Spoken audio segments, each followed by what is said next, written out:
Hey everyone, so today we're not just going to look at some old SSC MTS exam questions. Nope, we're going way deeper than that. We are going to deconstruct the code of the paper itself to uncover those hidden patterns that are going to give you a serious strategic advantage in your preparation.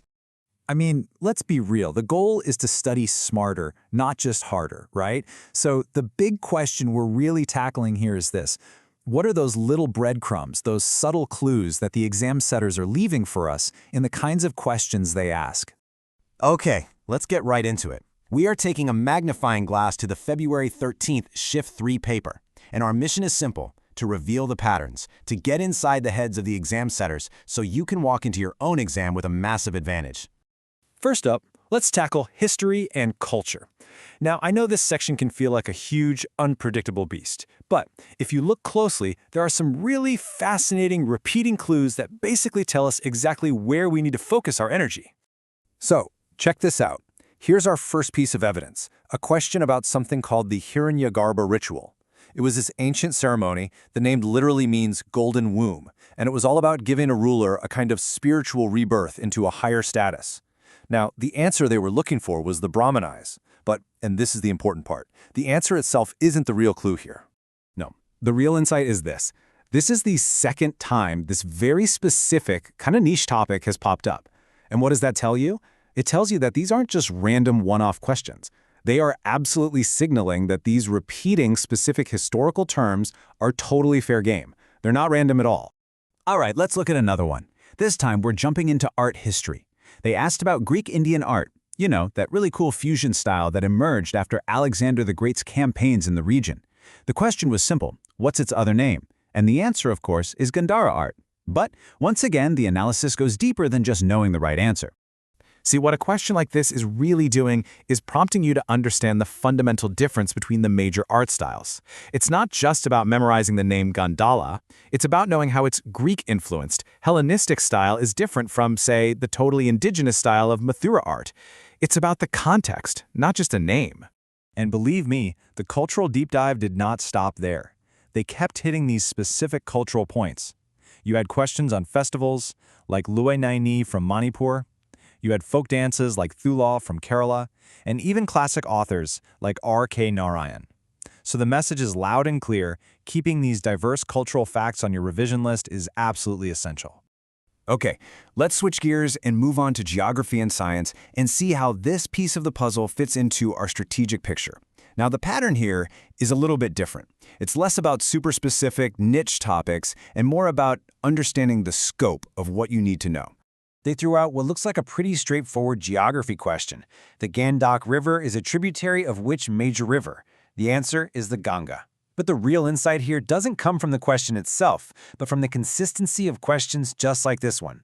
And this is brilliant for your study plan. The strategy for geography becomes super clear. Master the major river systems. We're talking the big ones in North and South India, the Ganga, the Godavari, the Narmada.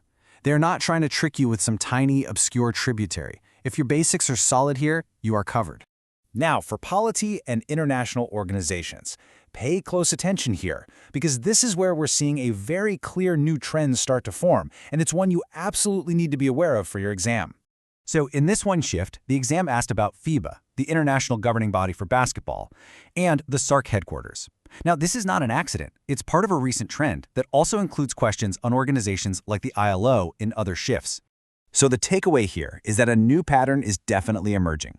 What this means for you is that reviewing major international and regional organizations, their headquarters, their core functions, has just become a high-priority task. And while we're on this new trend, we can't forget that core polity is still vital. A question on Article 117 confirms that memorizing important constitutional articles, especially those related to finance and governance, is still completely non-negotiable. Now for economics. And honestly, this section contains what might just be the single most important and predictable topic for this entire exam. I'm not kidding. The paper asked a classic economics question.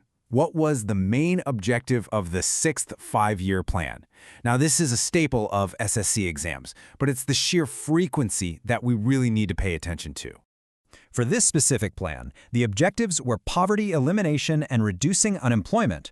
But the real lesson here isn't just about the 6th plan. It's about the topic of 5-year plans as a whole.